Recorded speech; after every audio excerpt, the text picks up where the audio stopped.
So I assume you clicked on the video to find out my first impressions of the Adidas SL20s. Well, I'm wearing them now. I'm doing my final first impression run. Hey, bit of a contradictory of words there, isn't it? Final and first. Let's get this nice and easy run done with a few little snappy bits towards the end.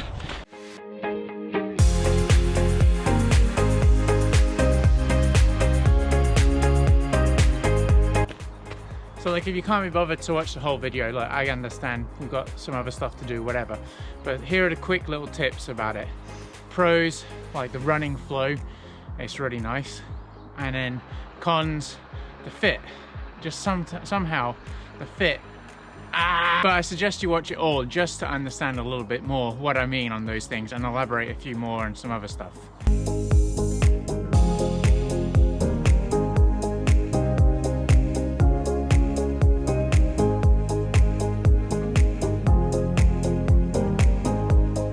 If this is the first time that you're watching one of my videos, well, welcome to the channel. It's a running channel. We've got lots of content. I think about 300 videos full of running stuff. So hit the subscribe button because, well, you're clearly watching me for running shoes and I'm here for you to run. So it's kind of a no-brainer. So hit the subscribe button down below and welcome to the community.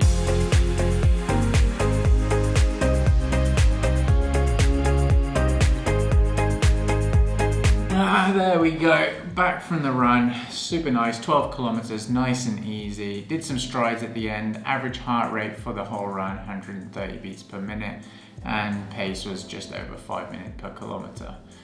So it was really nice, and this is like following up for my first impressions of the Adidas SL20 shoes. I've done a few runs in them. There will be a full review coming soon whenever I've managed to get to 100 kilometers in these.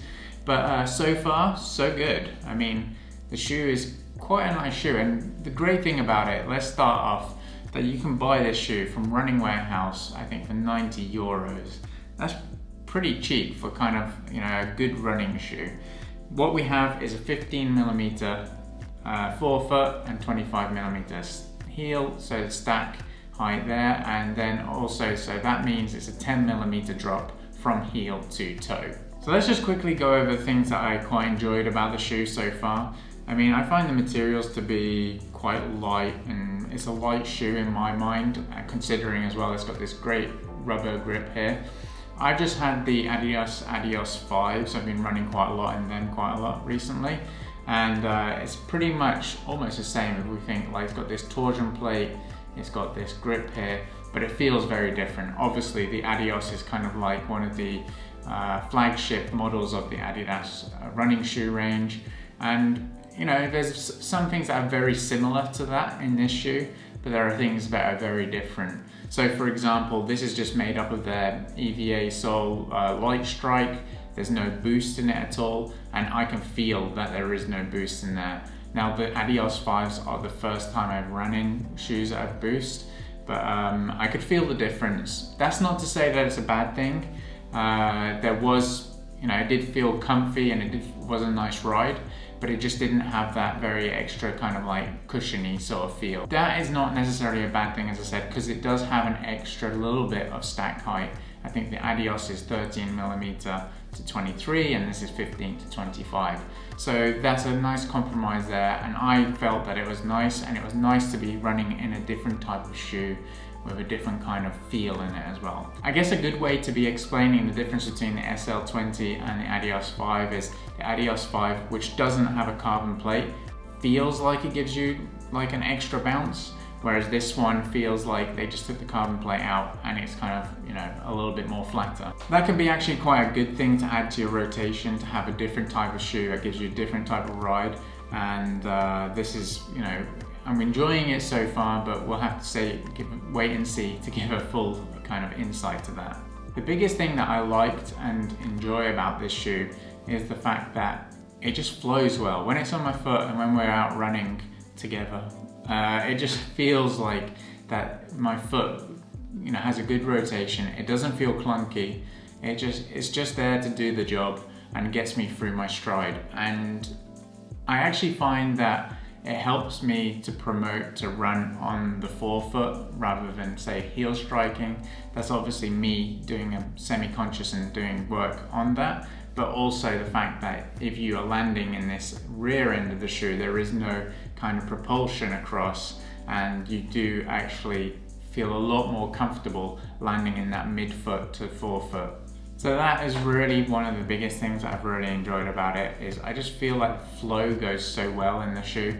My gait cycle is really nice, and I don't really recognize that it's like too clunky on me, but it's also, you know, like helping me forwards. Most running shoes I have, actually I don't really get much heel slippage or movement around, but with the SL20 I've actually struggled quite a little bit. When I've tied it down, I did get a little bit of movement in my right foot on the heel area, and I had to do the runner's knot on the shoes, and still, like, after a few times I had to tighten it, loosen it, everything like that, and I managed to get it right in the end, but it just took me a little bit of a while. Today's run, it worked perfectly fine. I think it's a really good looking shoe, but there are a few things that I don't really like about it, in the sense of like why they put this, like, I guess aesthetic kind of faux whatever it is over around the side.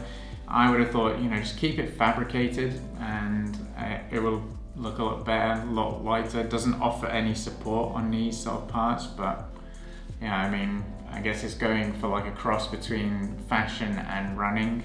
Couple of things to note about this shoe that are neither good, neither bad, but just something I've remarked, that it does have a little bit more arch support than the other Adidas shoes I've run in and my other running shoes that I've got. It's not a bad thing, it's not a good thing. It is a neutral shoe, and that does lead me on to that the ride is quite firm. So if we look at, you know, like quite a lot of the Boost lineup or Hoka shoes and such, it's quite it's forgiving on the feet. Whereas this one I find is quite firm, the LightStrike foam, but that isn't necessarily a bad thing. As I said, I'm quite enjoying the fact that it's more of a firm ride.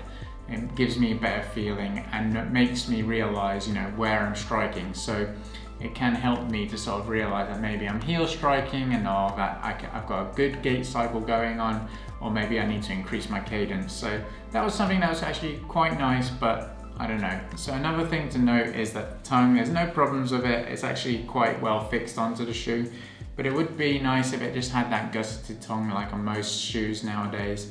But there you go, that is my first impression take on the SL20 by Adidas. I'm enjoying running in it, and I'll be sure to be doing plenty more running in it.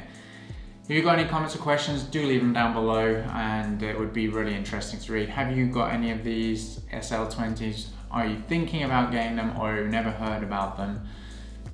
Leave it all down below. Everybody else, it's not just for me to read the comments, but everybody else loves to interact and you can get information from each other. But with that said, thank you very much, and we'll see you in another video tomorrow.